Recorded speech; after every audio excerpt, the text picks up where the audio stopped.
नमस्कार। मैं प्रोफेसर राम बख्श। आज हम जायसी के प्रसिद्ध महाकाव्य पद्मावत पर चर्चा करेंगे। जैसा कि आप जानते हैं कि हिंदी के विद्यार्थियों के लिए पद्मावत बहुत परिचित ग्रंथ है। आप बहुत सारी चीज़ें उनके बारे में जानते हो। तो हम ये कोशिश करेंगे कि जिन्होंने पद्मावत के बारे में नहीं जाना है या जिन्होंने पद्मावत नहीं पढ़ा है, वो लोग भी इसको सुने, और वो भी जिन्होंने बहुत गंभीरता से पढ़ा था।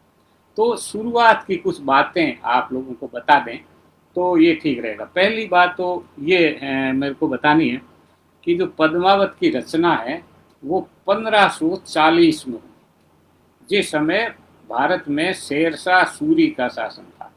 क्योंकि जायसी ने शाह वक्त के नाम पे शेरशाह सूरी की बड़ी तारीफ की। अब उन्होंने जो कहानी की है वो अलाउद्दीन खिलजी और रानी पद्मिनी के समय की कहानी है।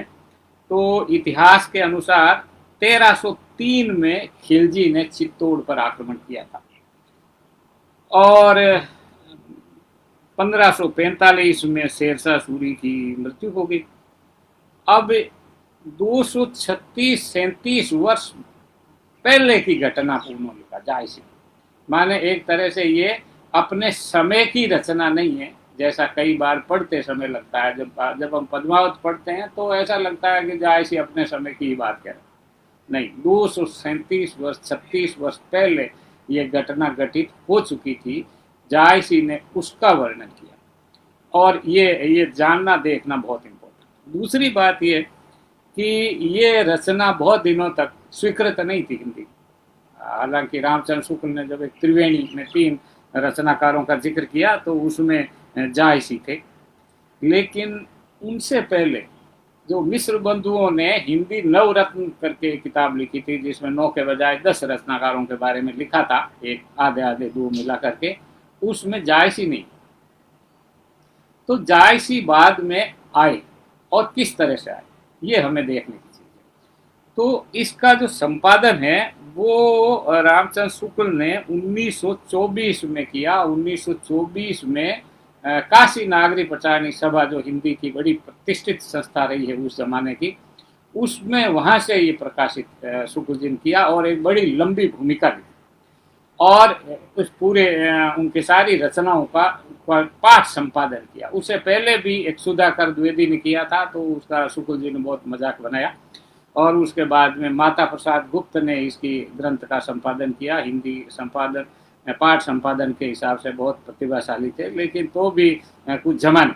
अंत में ये वासुदेव शरण अग्रवाल ने इसका पाठ संपादन किया और संजीवनी टीका लिखी। ये जो ग्रंथ है ये पद्मावत का इसका पाठ और ये जो ग्रंथ है ये अब स्वीकृत है। सबसे अच्छी जो पुस्तक मानी जाती है वो इस समय वासुदेव शरण अग्रवाल की मानी जाती है। और जब भी विद्यार्थियों को हम लोग बताते हैं तो हम कहते हैं भाई आप लोग जो है इस किताब को पढ़ो। अब ये जो किताब लिखी गई, शुक्ल जी ने जो संपादन किया, वो उस समय हिंदी विभाग नया नया खुला था काशी हिंदू विश्वविद्यालय में। तो काशी हिंदू विश्वविद्यालय के पाठ्यक्रम के लिए लिखा था। अब वो कई बार ऐसा होता है कि पाठ्यक्रम में जो होता है वो पाठ आलोचना अलग होती है और साहित्यिक आलोचना बड़ी अलग तरह की होती है, लेकिन शुक्ल जी ने इस पुस्तक को पाठ्यक्रम में रखने के लिए संपादित किया, फिर ये पाठ्यक्रम में रखे।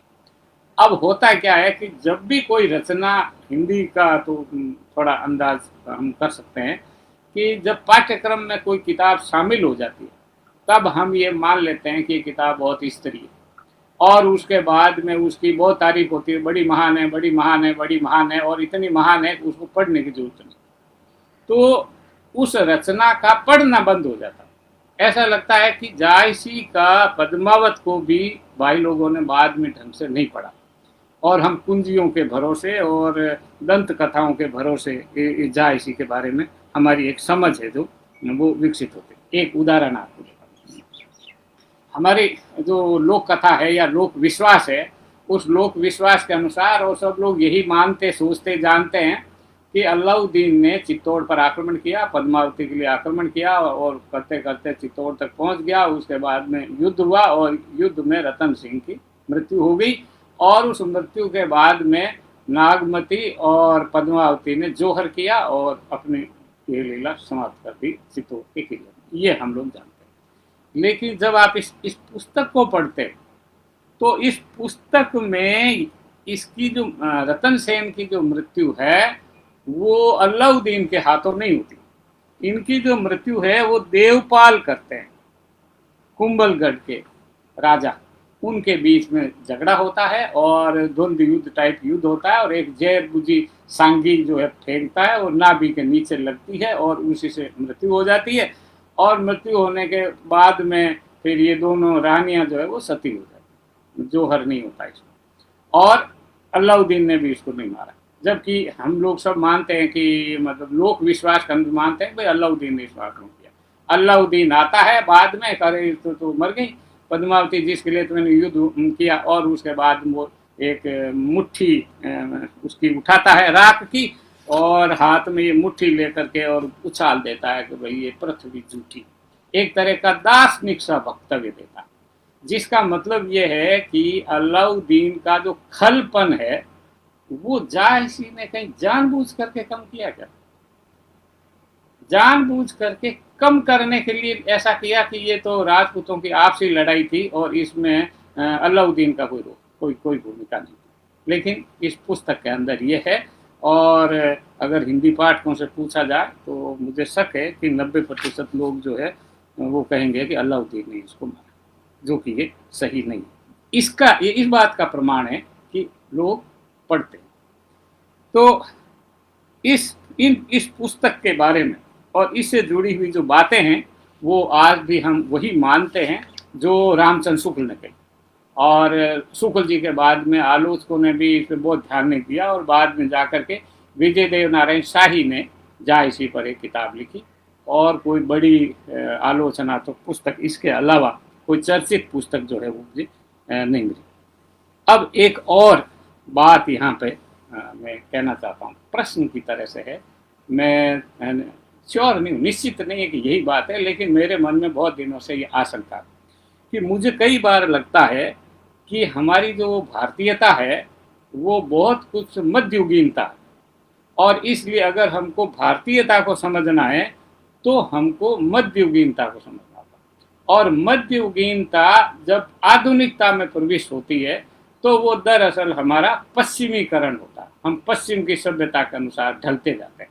तो ज्यों ज्यों हम पश्चिमीकरण हमारा करते जाते हैं त्यों त्यों हम आधुनिक होते जाते हैं। सारा पश्चिमीकरण हमारा हो गया तो हम सारे आधुनिक हो गए, और फिर हम खुश होते रहते हैं कि देखो किस तरह से हमारे आधुनिकीकरण की शुरुआत है वो भारतेंदु ने की और पुराण पंथियों की परंपरा की आलोचना की, और फिर छायावादियों ने कैसे आधुनिकता इन, बाद में प्रगतिवादियों ने सब ने की। ये आधुनिकता मुझे कई बार लगता है कि ये पश्चिमीकरण है, और इस परंपरा को, इस मध्ययुगीनता को हमने ठीक से हैंडल नहीं किया, उसको ठीक से हमने समझा नहीं, और मुझे लगता है कि ये एक दिक्कत होती है। इसलिए अगर हमें भारत को, अपने देश को समझना है तो अपने को मध्यकालीन साहित्य को पढ़ना पड़ेगा। सूर, तुलसी, कबीर, जायसी को हमको पढ़ना पड़ेगा, बिहारी देव, घनानंद ठाकुर, इनको पढ़ना पड़ेगा। इस साहित्य का जो अध्ययन है वो आजकल तो अति समकालीनता का जमाना है, तो हम तो अपने ज़माने के ही युग के बारे में अपने मित्रों के को ही पढ़ते हैं और अपनी किताब ही पढ़ते हैं और कुछ नहीं पढ़ते, दोस्तों को बताने के लिए पढ़ते हैं कि आपकी किताब पढ़ी। तो वो जो मध्ययुगीन हैं, जिनकी भाषा बदल गई है, जिनका कथ्य बदल गया है, उसमें कहीं न कहीं हमारे आज के साहित्य की भी और संपूर्ण हिंदी साहित्य का मर्म जो है वो मुझे लगता है कि उसके अंदर वो है और हमें उसको ही पढ़ना चाहिए, वो बहुत ज़रूरी चीज़ है। अब कुछ चीज़ें और आप जान लें कि ये जो पद्मावत है, अभी जो आपके सामने ये पद्मावत वासुदेव शरण अग्रवाल की है, इसके अंदर तो देवनागरी लिपि में लिखा हुआ, लेकिन जायसी ने फारसी लिपि में लिखा था और इसकी भाषा अवधी थी। अब आमतौर से सामान्य लोगों को तो यही होता है, जिनका साहित्य से जानकारी कम होती है, कि जो भाषा और लिपि के अंदर कुछ खास फर्क नहीं होता, लेकिन यहाँ भाषा अवधी और लिपि पारसी। अब प्रश्न उठता है कि जायसी को वो देवनागरी लिपि आती थी या नहीं आती थी। अब इसको जानने का तो अब शायद ही कोई माध्यम बचा हो, लेकिन अगर कोई शोधार्थी खोजी हो तो पता लगाए कि उसको ज्ञान था या नहीं था। फिर भक्ति काल के कवियों ने, हमारे जो कवि हुए जो जायसी के बाद में हुए, उन्होंने जायसी का और सूफी कवियों का कई उल्लेख नहीं किया, वो है ही नहीं। रहीम का उल्लेख हमारे बाद वाले कवियों ने किया है और रसखान का भी उल्लेख किया, लेकिन किसी सूफी कवि का उल्लेख नहीं किया। और जायसी ने भी अन्य सूफी कवियों का तो उल्लेख किया, लेकिन गोरखनाथ के बाद में किसी हिंदी कवि का उल्लेख मुझे अभी तक मिला नहीं। तो हो सकता है कि आप लोग ठीक करें, अगर कुछ हो तो पता लगे। दूसरी बात कि ये जो इसकी जो पांडुलिपियां हैं जो पर्शियन में मिलती है, वो अधिकतर मुस्लिम घरों में मिलती है। रामचंद्र शुक्ल ने कहा एक पांडुलिपि कैथी में, और शुक्ल जी का कहना यह है कि भाई जिन घरों में ये मिली है प्रति, वो बड़े उदार और मानवतावादी वगैरह वगैरह थे। तो ये हमको ये जानना चाहिए कि पद्मावत को पढ़ते समय कि इसकी जो लिपि है वो फारसी थी और इसकी भाषा अवधी थी। अब तुलसीदास की का जो रामचरितमानस है, ये भी दोहा चौपाई छंद में लिखा गया, और जायसी ने भी दोहा चौपाई में लिखा, और आलोचकों का कहना है कि वो परंपरा जायसी वाली थी, वो रामचरितमानस में आई। लेकिन अब रामचरितमानस में भी खोजना पड़ेगा कि इन्होंने जायसी को इस बात का श्रेय दिया है कि नहीं दिया है कि आपकी जो रचना पद्धति है उस रचना पद्धति का मैंने इस्तेमाल किया, या कोई अलग से आए। एक प्रश्न मैं आप लोगों के सामने भी छोड़ देता हूँ। अब इस कृति को आगे अगर थोड़ा सा हम देखें तो इस कृति के दो हिस्से, शुक्ल जी के ही अनुसार, क्योंकि हमारे यहाँ हिंदी में रामचंद्र शुक्ल जो कहते हैं वही वेद वाक्य की तरह एकदम सही होता है। थोड़ा बहुत परिवर्तन अपन कर देते हैं, लेकिन उनकी बात के बाद पहले तो उनका कहना यह है कि इसका जो आधा हिस्सा है वो काल्पनिक, वो यथार्थ नहीं, और आधा जो हिस्सा है बाद वाला उसको इतिहास का आधार लिया गया। शुक्ल जी ये नहीं कहते कि ऐतिहासिक है। अब बहस ये भी है, और जायसी की ताकत है कि इतिहास में प्रमाण ढूंढते समय लोग जायसी को उद्धृत करते हैं कि जायसी ने कहा था। अब कई लोग कहते हैं भाई गोरा बादल की कथा तो काल्पनिक है, तो कहा जायसी ने कहा। पद्मावती भी काल्पनिक है, असली है, इसका भी कुछ इतिहासकार अभी कोई ठीक सा निर्णय नहीं कर पाए। तो अगर वो काल्पनिक है तो कितनी बड़ी प्रतिभा उस लेखक में थी कि उसने अपनी कल्पना को इतिहास में स्थापित कर दिया और इतिहासकारों ने उनकी कल्पना को मान लिया। लेकिन हम अभी उस पर बात करेंगे कि ये आधा हिस्सा कौन सा। तो शुरुआत में सिंगल द्वीप का वर्णन होता है, और सिंगल द्वीप में उसके वहाँ से एक सुआ आता है, तोता, उसको वो आकर के और राजा रतन सेन के सामने पद्मावती के सौंदर्य का वर्णन करता है। और फिर रतन सेन जो है वो जोगी बन के कहता है बस जो सबसे सुंदर है मैं तो उसी को लेने के लिए जाता हूँ, और छोटी मोटी जगह पे क्यों हो। नागमती कहती भाई मैं भी तो सुंदर हूँ, मैं कोई कम होगा, क्यों छोड़ के जा रहे हो, मुझे भी ले जाओ। तो सब बहस होती है, अंत में वो जोगी बन के चला जाता है। फिर वहाँ पर अनेक 7 समुद्र पार करता है, 7 महाद्वीपों का वो वर्णन करते हैं, जिसमें शुक्ल जी कहते हैं कि ये 5 महाद्वीप तो हमारे पौराणिक है, और 2 महाद्वीप जो है ना वो जायसी ने कल्पना करते, और जिसमें से एक मजेदार बात यह है कि किलकिला समुद्र, नाम ये किलकिला समुद्र, और शुक्ल जी ने लिखा कि किलकिला समुद्र एकदम काल्पनिक है, हमारे पुराणों में भी नहीं है और भूगोल में तो है ही नहीं। भूगोल में तो महासमुद्रों के नाम ही अलग अलग हैं, वो तो जायसी ने उनके नाम लिए नहीं। तो वो कहते हैं कि किलकिला समुद्र का वर्णन बहुत सुंदर है, मतलब जो कल्पना वाला हिस्सा है वो बहुत सुंदर है, बहुत अच्छी तरह से उसको वर्णन किया। और सिंगल द्वीप का जो वर्णन किया था, क्या अद्भुत वर्णन किया था। और उसमें कई बार हमको लगता है कि ये जो ताकत होती है किसी रचना की, कि जिसमें वो किसी बात का वर्णन इस तरह से कर दें कि आप उसको मान लो कि यही है, और जिस बाद में हमारे कथाकारों ने जिस जादू यथार्थवाद की और अतिशय कल्पना की और ओवर कल्पना का सबका विवरण वर्णन किया है, उस सब को वो पीछे छोड़ देते हैं, उससे वो बहुत आगे हैं। और जब वो वापस आ जाता है रतन सेन वहाँ से सिंगल द्वीप से, और तब वो नागमती से मिलता है, उसके बाद वाला जो हिस्सा होता है वो हिस्सा इतिहास का आधार लेकर के आया। और वर्णन क्या करते हैं, वर्णन करते हैं साहब, कमाल है, ताल तलावर वर्णि न जाई और सूझे वार पार ते ही पाई, दिखाई नहीं देता, ऐसा है। और का वर्णन करे कोई तो का वर्णो जस लाग आकाशा।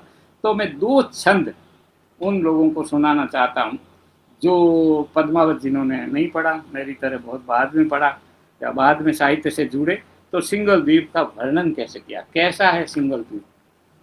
तो हमारे यहाँ तो ये होता है, भारतीय परंपरा के अंदर ये माना जाता है कि सबसे अच्छा और सबसे सुंदर तो स्वर्गिक होता, और सबसे बड़ा और सबसे ताकतवर तो इंद्र होता, और सूर्य भगवान सबसे बड़े, चंद्रमा बड़े, ये सब बड़े। और इन्होंने जो वर्णन किया तो कहा सिंगल द्वीप के सामने तो गया ही नहीं, सिंगल द्वीप बहुत अद्भुत है। तो इस सिंगल द्वीप से के 2 छंद में आपको इसमें सुनाना चाहता हूँ, फिर आगे वाली, ताकि उनकी कल्पना कितनी बड़ी कल्पना थी जिसके आधार पर उन्होंने उसका वर्णन किया। अब जो है रतन सेन 6 समुद्रों को पार करके और कैसे कैसे दुख उठा करके संघर्ष करके जाता है, और उसके बाद द्वीप के पास पहुंच जाता है, सिंगल द्वीप के पास। तो जब ही द्वीप नियरावा जाई जन कविलास नियर आई। वो जो है इस तरह से गया जैसे कविलास माने स्वर्ग के नजदीक पहुंच गया हो, ऐसा लगता है जब द्वीप के पास। घन अंबराव लाग चौपासा उठे पुहिम हुत लाग आकाशा। पुहिम से उठता है, धरती से उठता है और आकाश में लग जाता है। कल्पना की विराटता आप देखिए कि वो वर्णन करते समय उसमें आता है। तरवर सबे मलेगिरी लाए, मलेगिरी से उठा करके सब तरवर पेड़ ले आए, मलेगिरी की कहते हैं कि बड़ी चंदन की खुशबू आती है। बेजग छा रेन हुई छाया, वो जो उसकी छाया है, उस छाया से ही संसार के अंदर रात हो जाती। क्या है, मले समेर सोहाई छा, छाया में मले सवीर की सुगंध आती है। जेठ जाड़ लेगे लागे तई महा, वहां जो है जेठ के अंदर जो बहुत गर्मी पड़ती है उसमें भी सर्दी लगती है। ओई छा रेन हुई आवे, हरियर सबे आकाश दिखावे। पंथिक जो पहुंचे सही घामू, दुख विसरे सुख होई विश्राम। जो पंथिक जो राहगीर घाम को, गर्मी को सहन करके और यहाँ आ जाता है और उसको बहुत आनंद और सुख मिलता है। जिनमें पाई छा अनुपा, जिसने ये अनुपम छा पाली, बहुरिन आय सही ये धूपा, वो दोबारा वापस यहाँ आकर के और धरती के अंदर ही धूप गर्मी हरमी और कोरोना की बीमारियों के अंदर नहीं आता। बड़ा सुंदर वर्णन। अस अम्बराव सगन गन बरनी पारो अंत, फूले फरे छऊ ऋषु आनो जानो सदा बसंत। बसंत की तरह से 6 ऋतु आती है। ये एक हिस्सा है जब वो रतन सेन उसके करीब गया। उसके बाद में वो महल के पास गया, तो महल का वर्णन किया कि पुण्य आए सिंगल गढ़ पासा। उसका जो है कैसा, का वर्णो जस लागे आकाशा, वो जो पेड़ थे वो भी पुह में से उठे और आकाश में लगे।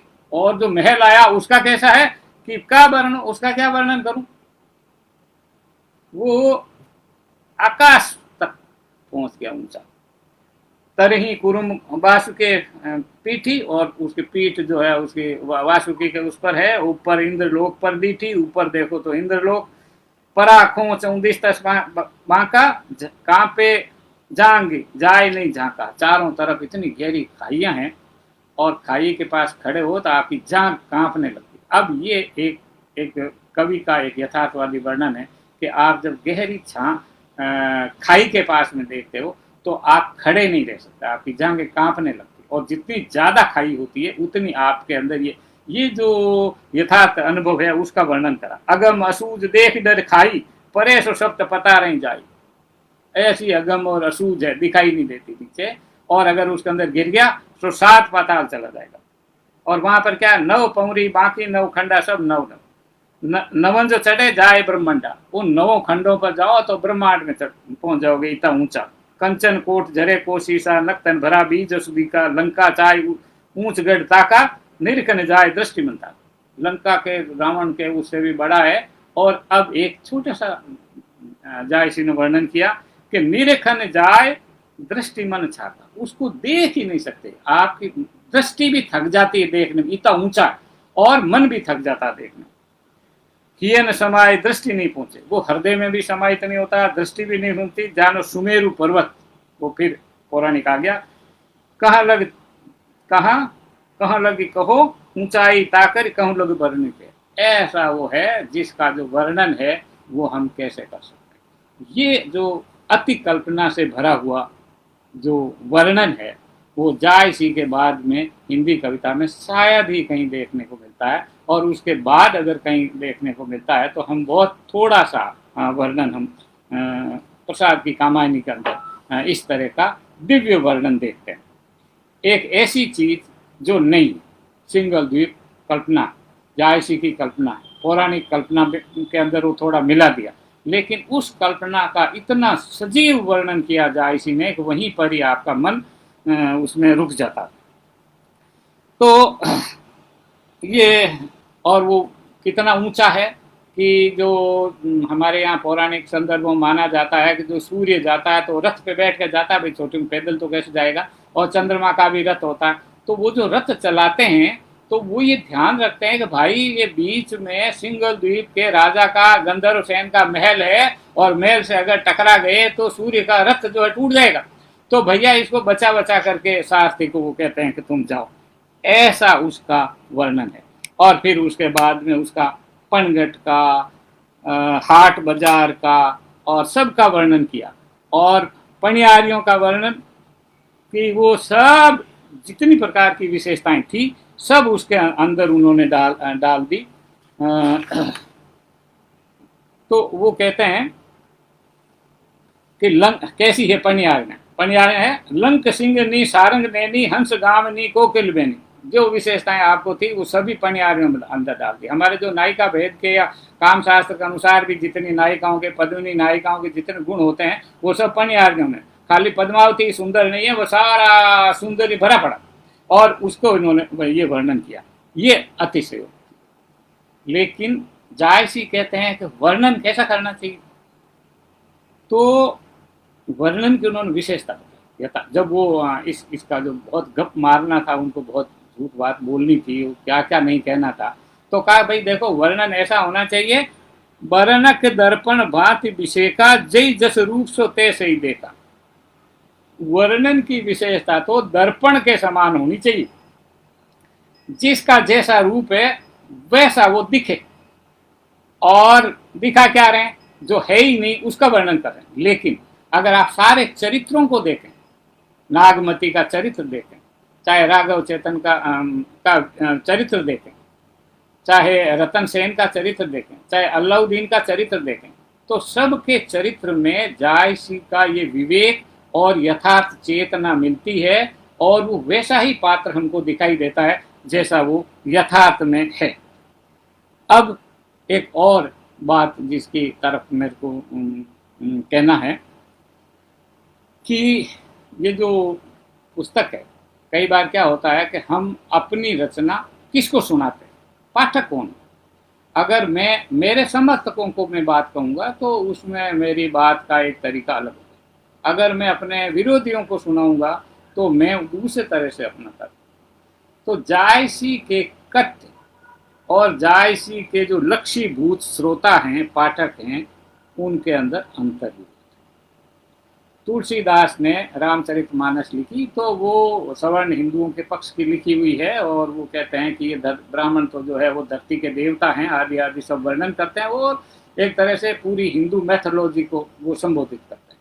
तो जिनको बात कह रहे हैं उनको अपने ही धर्म की बात करें। कबीरदास को जो है वो वर्णाश्रम की निंदा करनी थी, तो कबीर ने भी अपने समर्थकों को उनको बताया भाई ऐसा ऐसा है, और जिसका विरोध करना होता है तो वो भी विरोध भी अपने समर्थकों को सुनाते हैं, देखो हमने इनकी ऐसी पिटाई कर। तो आमतौर से जो रचनाएं होती है वो रचनाएं अपने निश्चित पाठकों को सुना, लेकिन जायसी ने हिंदू घरानों की एक प्रचलित प्रेम कहानियां, सारे सूफी कवियों ने कहते हैं कि हिंदू घरानों में जो प्रचलित प्रेम कहानियां थी उसको उन्होंने पर्शियन लिपि में लिखा। वो भाई वो चाहते तो अपने वहाँ की भी अरब और उसे उस जगह की भी मुस्लिम इतिहास की भी कोई कहानी सुना सकते थे, वो लिख सकते थे, उनको कौन रोकता? उस समय तो उनका राज था। लेकिन उन्होंने कहा कि नहीं, हम उनकी नहीं सुनेंगे, हम तो इनकी कथा सुनेंगे। एक बात। तो दूसरी बात कि वो अंततः सूफी थे और इस्लाम का महत्व स्थापित करना चाहते थे, लेकिन ये महत्व वो हिंदुओं को संबोधित करना चाहते थे, मुसलमानों को संबोधित ये रचना नहीं है, ये हिंदुओं को संबोधित है। और इसलिए वो उसमें कहते हैं कि भाई कोई भेद नहीं है, हिंदू मुस्लिम सब अभेद है, जैसे आपके यहाँ करतार करतार होता है वैसे ही हमारे यहाँ भी करतार होता है। राजा तो कह रही है मेरा ताकतवर है ये शेरशाह, इसको तो मैं नमस्कार करता हूँ। बाकी जो है आप ये समझें कि इस्लाम और हिंदू धर्म के पौराणिक मिथकों में कोई फर्क नहीं। एक बात और मैं यहाँ कहना चाहता हूँ कि जब इस्लाम का भारत में आक्रमण हुआ उससे बहुत पहले हमारे जितने ग्रंथ थे, पौराणिक ग्रंथों का अरबी में और पर्शियन में बड़ी मात्रा में अनुवाद हुआ। वो हमारे देश को जानना चाहते थे और उनके सारे प्रसंग आते थे। और जायसी ने भी जब वर्णन किया तो जब देखो तब वो कभी कृष्ण को बुला लेते हैं, कभी रावण की कथा कह देते हैं, कभी राम की कथा कह देते हैं। अब गंधर्व सेन से युद्ध हुआ, रतन सेन के युद्ध की पूरी सेना वेना का सब हो गया, तो उसमें सारे देवी देवताओं 33 करोड़ देवी देवता आ गए और शिव जी आ गए, ब्रह्मा आ गए, राम आ गए, कृष्ण आ गए, कौन था जो हनुमान आ गए, सब आ गए।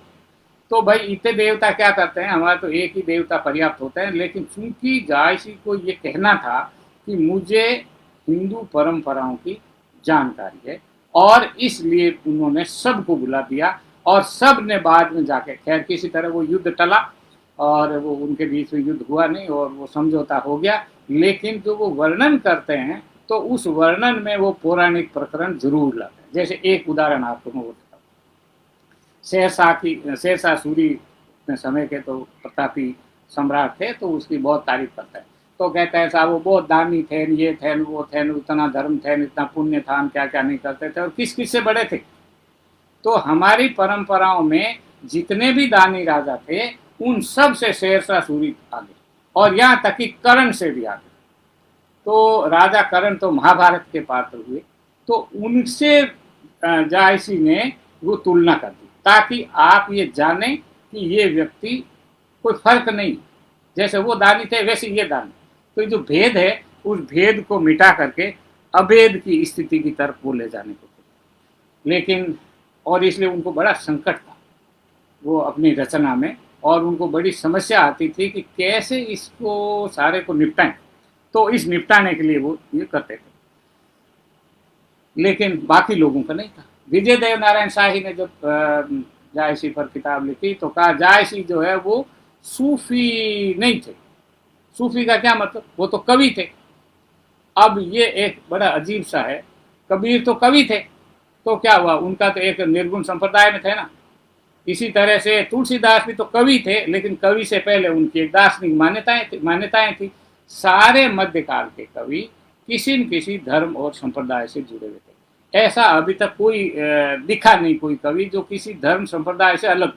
सब मानते थे, ईश्वर में विश्वास करते थे, सब मानते थे कि मृत्यु होगी और स्वर्ग और नरक में हमारा लेखा जोखा होगा और अगले जन्म में सब पाप होंगे। वो सब चीजें उस समय के सारे कवि मानते थे। तो उन सब का वर्णन है उसके अंदर। तो जायसी को ये, जायसी सूफी क्यों नहीं थे भाई, जब बाकी लोगों से आप दिक्कत नहीं था, आपको जायसी के सूफी होने से क्या परेशान। पर जायसी सूफी थे पर वो कवि थे।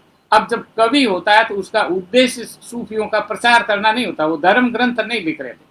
तुलसीदास ने भी रामचरितमानस में धर्म ग्रंथ नहीं लिखा और सूरदास ने भी धर्म ग्रंथ नहीं लिखा, वो साहित्यिक रचना, और हम उसको साहित्यिक रचना की तरह पढ़ते हैं। तो जायसी ने भी साहित्य लिखा, लेकिन उनका इनहेरेंट एक सूफी दर्शन या सूफी धारणा उनके मन में थी। और इसलिए वो कहते थे कि भाई जो जैसे ये मान्यता होती है कि जो पद्मावती है वो अल्लाह का प्रतीक है और बहुत खूबसूरत है, अलौकिक पात्र है, जैसा लोक में होता ही। लेकिन जायसी लोक और परलोक को, लौकिकता और अलौकिकता को बड़ा अजीब तरीके से मिला देते थे और आपको पता नहीं चलता था। इसके बारे में तो हम बाद में आगे और मैं बात करूंगा। अब जो हमारे शुक्ल जी है, वो शुक्ल जी बहुत बहुत चतुर और बहुत बुद्धिमान व्यक्ति थे और बड़ी बारीकी से वो बातें कहते थे। तो उन्होंने कहा कि ये जो अलाउद्दीन पद्मावती से प्रेम करता, इसीलिए तो उसको हस्तगत करना चाहता, रतन सिंह भी प्रेम करता। और जब सुआ ने उसके नक्शी का वर्णन किया तो वो भी हुआ कि भाई ठीक है, बहुत सुंदर है, तो चलो हम भी प्राप्त करने जाते हैं। तो कहा कि अलाउद्दीन और रतन सेन की जो मूल मानसिकता थी, वो मूल मानसिकता दोनों की समान है। वो एक ही तरह से सोचते हैं कि ये सुंदर है इसलिए हमें मिलनी चाहिए। लेकिन अलाउद्दीन का प्रेम गलत हो गया वो तो, और रतन सेन को सही हो गया। तो शुक्ल जी ने कहा कि ऐसा क्यों हुआ? तो उन्होंने कहा एक बात कि जिस समय रतन सेन ने प्रेम निवेदन किया था तब तक वो कुंवारी थी, तो कुंवारी कन्या से आप प्रेम निवेदन कर सकते हो, भाई विवाह तो आपका होना ही, हमसे कर दो। एक बात। दूसरी बात ये था कि रतन सेन ने कोई जोर जबरदस्ती नहीं की, वो उन्होंने समर्पण किया और उसको सहमत किया। तो सहमति से जब आप गए तो आप प्रेम की दिशा में गए। अलाउद्दीन जो था, एक तो विवाहित स्त्री से उसने प्रेम निवेदन किया जो हमारी परंपरा के हिसाब से सही नहीं, और दूसरा एक वो जबरदस्ती उससे पाना चाहता था। तो जबरदस्ती स्त्री नहीं मिलती, ये हमारे भारतीय साहित्य संस्कृति की एक विशेष बात, और इसलिए वो खल पात्र है। अन्यथा उनके अंदर और रतन सेन में कोई फर्क नहीं है। शुक्ल जी उसका कोई वर्णन करते हैं। तो ये विवाह करके आता है वहाँ से रतन सेन, और चित्तौड़ आ जाता।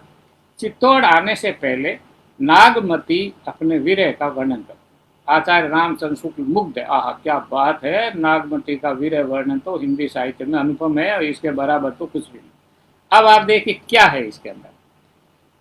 पहली बात तो आप ये देखिए कि नागमती सत्य के करीब है, नागमती का दुख जायज है, नागमती का दुख नैतिक है। वो कहते भाई मैं सही हूं, मेरी क्या गलती, मेरे को छोड़कर मेरा पति क्यों चला गया, होगा तुम्हारी पद्मावती से प्रेम, ले आओ उसको भी।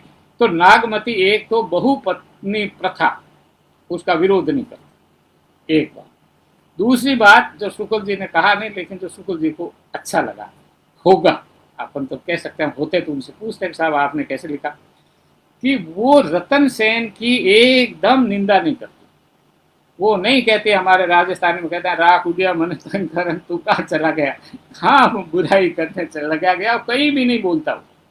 वो बोलती नहीं, वो कहती है कि जो गया सया, मेरा दुख जो है वो बहुत जेन्युइन है, पेड़ पौधे पशु पक्षी सब मेरे दुख का वीरे का जो सुन करके आते हैं। तो वो जब वर्णन करती है और जो संदेश देते हैं, तो एक ऐसा व्यक्ति जो नागमती पद्मावती को ईश्वर के रूप में मानता है और जिसको पाने के लिए क्या क्या वो नहीं करता, जब नागमती का संदेश जाता है तो रतन सेन वहां से चल देता। ये नागमती की ताकत, ये नैतिक विजय। दूसरी बात कि पद्मावती नहीं चाहती थी कि वापस जाए, गंधर्व सेन भी नहीं चाहता था कि वापस जाए, लेकिन वो वापस आए। ये जो उसका वापस आना है, ये नागमती के विरह वर्णन की सच्चाई का प्रतीक। लेकिन नागमती ने कहीं भी पितृ सत्ता को चुनौती नहीं दी।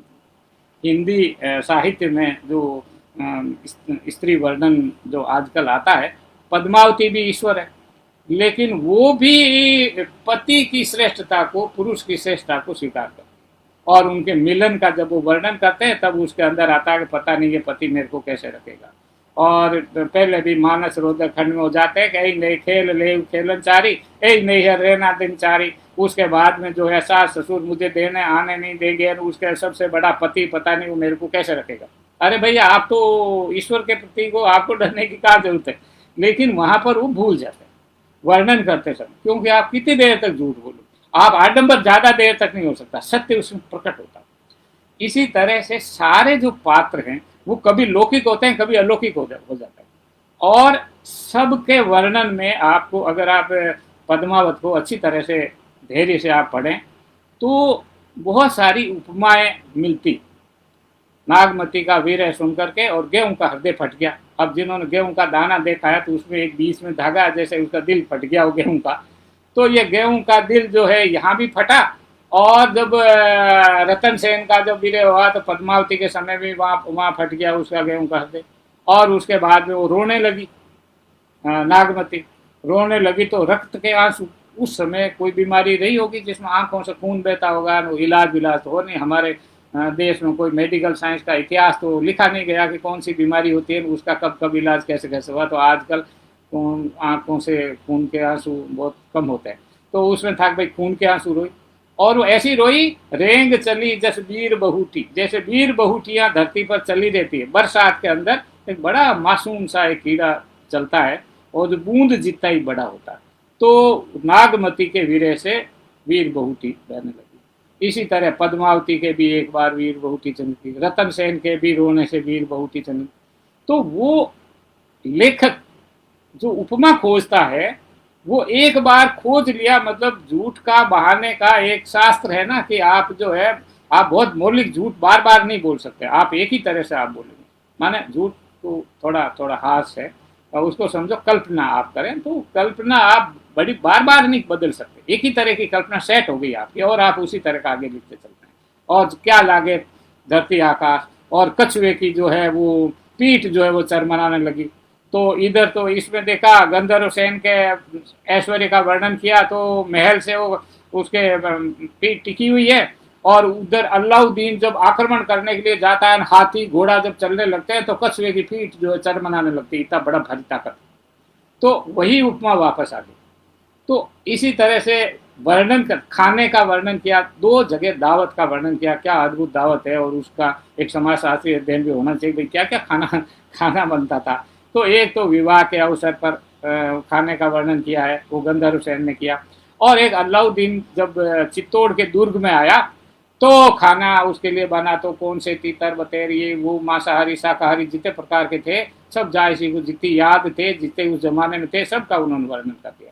तो इन चीज़ों के मतलब एक तरह की पुनरावृत्ति जिसको हम कहते हैं, कि वो रचना के अंदर आती है। और वो क्योंकि इतना बड़ा ग्रंथ है, तो जायसी को भी लगता है पाठक भूल जाएंगे पिछले में क्या कहा था, लेकिन जब शोध करने वाले व्यक्ति होते हैं, वो जब बारीकी से पढ़ते हैं, तब उनको लगता है कि यहाँ पर ये इनकी पुनरावृत्ति होगी। इसी तरह से जो लौकिक और अलौकिक है पात्र, वो भी बदलते रहते हैं, और उस बदलने के बाद में हम उनको ये नहीं कह सकते कि ये ऐसा हुआ। तो पुरुष सत्ता की भी चुनौती दी, इसके अनुसार भी रहे, और ये बातें भी उसमें आई। फिर इस वीर्य वर्णन की कुछ चीजें मैं आपको बताना चाहता हूँ कि कैसे वीर्य का वर्णन किया। और इसमें हमारे शास्त्रों में है कि संयोग श्रृंगार में 6 ऋतुओं का वर्णन होता है, 6 ऋतुएं आई है। तो रतन सेन और पद्मावती के का जो मिलन है, उस मिलन में उन्होंने 6 ऋतु का वर्णन किया। नागमती का जो वियोग वर्णन किया, वो 12 मास का, 12 महीनों, क्योंकि ज्यादा टाइम लगता, उसका बोझ चुभता, और ऋतुएं तो 6 आई और गई, पता नहीं चलता। तो उसका वर्णन अलग से, इसका अलग से। और आषाढ़ से वर्णन होता, शुरू होता, यही परंपरा। उस जायसी जानते हैं परंपरा को, तो कहते हैं कि भाई आषाढ़ से जो है वो हम उसका वर्णन करें। लेकिन वीर्य है तो वो बढ़ता रहता है। और उसमें आप ये देखिए कि जब आप 12 महीने का वर्णन आप पढ़ने लगते हो, तब आपको ये पता चलता है कि कैसे इस कवि को धरती के मौसम की जानकारी थी। आजकल जब हम लोग सब शहर के अंदर एयर कंडीशन में रहते हैं, तो हमको जो है ना उसका अर्थ पता नहीं चलता। उस समय तो एयर कंडीशन था नहीं। तो नागमती बाहर निकली अपने महल के, और महल के बाहर निकलेगी तो सारे मौसम आएंगे, सर्दी भी आएगी, गर्मी भी आएगी। तो ये बताया कि भाई क्या है। तो जेठ का वर्णन देखो, अभी जेठ अभी चल रहा, अभी आप बाहर निकलो तो आपको पता चल जाएगा। राजस्थान में जाओ, गांव में जाओ, तो भी इसका वर्णन पता चलेगा कि जायसी ने कितनी बारीकी से कहा। क्या लिखा है? जेठ जरे जस बहे लुआरा, उठे बवंडर दिखे पहाड़ा। बवंडर उठता है और पहाड़ जो है धधक रहे। वीरे गाज हनुमंत होई जागा, लंका डाह करे तन लागा। लंका को तो जला दिया वीरे ने, और मेरे शरीर पर आके लग गया। चारों पवन झंकोरे आगी, लंका डाही पलंका लागी। चारों तरफ की जो हवा है वो झकोर रही है अग्नि की, और लंका को जला करके अब वो पलंग के ऊपर मेरे को जलाने के लिए आ गई। दही भई श्याम नदी कालंदी, कालंदी जल करके और काली हो गई। वीरे की आग कठिन असमंदी, ऐसी धीमी धीमी वीरे की आग है। उठे आग और आवे आंधी, आंधी भी आती रहती, आग उठ रही। नैनन सूझ परो मरो दुख बांधी, अध जर भय मांस तन सूखा। मांस और तन मेरा सूख गया, लाग गयो वीरे काग हुई भूखा। और वीरे जो है कौए की तरह मेरे शरीर पर लग गया। मांस खाए अब हाड़ ही लागा, तो मांस तो खा चुका, तो अब वो हाड़ पे, शरीर पे, अब वो मेरी हड्डियों पे लग गया। धीरे धीरे बीमारी भी होती है ना, तो कुछ बीमारी जो उसमें जाती। अब हूँ आवत सुन भागा, अभी भी तुम अगर आ जाओ तो वो भाग जाएगा। पर्वत समंद मेघ सस दिनर सही सके ये आग, मोहम्मद सती सरा ये जरे जो अस्पी आग।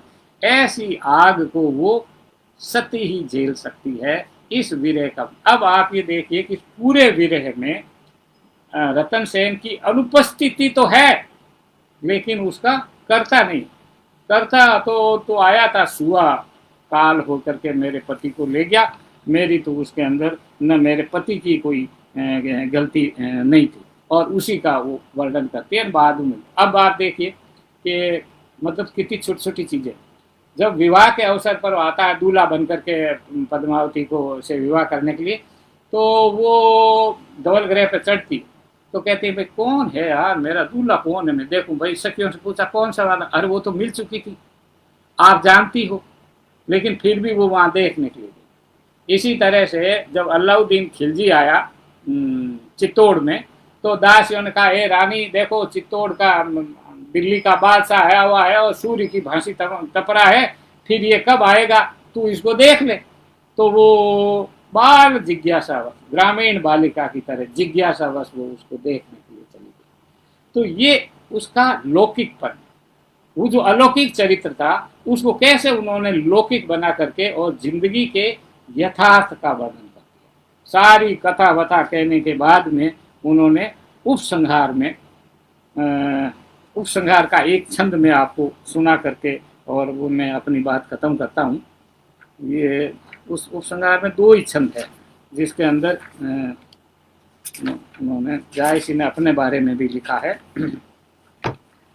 मोहम्मद ये कवि जोर ही सुनावा, मोहम्मद कवि ने इसको जोड़ करके सुनाया, कथा को जोड़ा, क्रिएट नहीं किया, जोड़ा। सुना जो प्रेम पीर गापा, जिसने भी सुना उसको प्रेम की पीड़ा की अनुभूति हुई। जोरी लाई रकत की लई से जोड़ा, गाड़ी प्रीत नैन जल बेई, ओ मैंने जान कविता सकीना मकुए रहे जगत में चिन्ह। मैंने ये कविता इसलिए लिख दी जगत में मेरा नाम रहे। नहीं, आजकल जो भी कविता लिखता है तो अमर होने के लिए तो अमर होने के लिए ही तो लिखेगा, तो इसलिए ये शायद चिन्ह में। तो कहाँ तो रतन सेन जैसा राजा है, कहाँ सुआ है जिसमें इतनी बुद्धि थी, कहाँ अलाउद्दीन सुल्तान है, कहाँ राघव चेतन है, कहाँ पद्मती रानी है, पद्मावती रानी भी कहेंगे, कोई भी नहीं रहा। जग रही कहानी, सिर्फ कहानी उनकी है, वो रह गई। और धन्य ऐसा पुरुष है जिसकी इतनी कीर्ति है, फूल मरे पर मरे न बासु, कि संसार में सब चीज बिकती है। माना पूंजीवाद की कैसी आलोचना जायसी ने उस समय में की थी, उनको पता था कि पूंजीवाद आएगा, कि जगत में जस नहीं दे सकते, और कौन जस मोल लेता है, यश नहीं मिलता आपको आसानी से। अगर आप कर्म अच्छा करोगे तो ही आपको यश मिलेगा, और कर्म नहीं करोगे तो आपको यश नहीं मिलेगा। तो जो यश है वो कर्म से मिलता है। और जो ये कहानी पढ़ ले वो मेरे लिए भी 2 बोल बोल दे कि भाई देखो मैंने इतनी अच्छी कहानी लिखी। तो धन्यवाद दें और समाप्त करें, समय हो रहा है। तो सुमन परिवार परमार का और राजकमल प्रकाशन का मैं आभारी हूँ। और अब आपके कोई प्रश्न अगर हों, वैसे तो प्रश्न जैसा कुछ होगा नहीं, आप लोगों की राय है, आप लोग उपस्थित रहे तो अच्छा लगा। सोनू चौधरी भी आई हैं, कई लोग मेरे को दिखाई दे रहे हैं। अब सबका नाम लेंगे तो थोड़ा गड़बड़ हो जाएगा। निसंदेह माधव शर्मा का लिखा, निसंदेह जायसी को भारतीय भाषा संस्कृति का विपुल ज्ञान था, लेकिन क्या उन्होंने पद्मावत में अवधि के अलावा उर्दू फारसी शब्दों का भी प्रयोग किया? बहुत कम, माने इतना भी नहीं जितना तुलसीदास ने किया। आपको कहीं लगता नहीं है कि ये एक उर्दू फारसी के मतलब अरबी फारसी अरबी का क्या मतलब फारसी के कवि ने कहा, ऐसा मुझे कहीं दिखा नहीं। 1-2 बार और पढ़ना पड़ेगा, तब हो सकता है कि मैं निश्चित रूप से कह सकूं। बाकी और कोई विशेष बात हो तो कहें और आप अपनी बात करें। किसका है कोई प्रश्न हो तो बताएं। ये किसका है? माधव शर्मा का तिरंगे। आप लोगों को पसंद आया, बहुत बहुत धन्यवाद आपको, यही मैं तो कह सकता हूँ। आप सबका प्रेम। Thank you very much.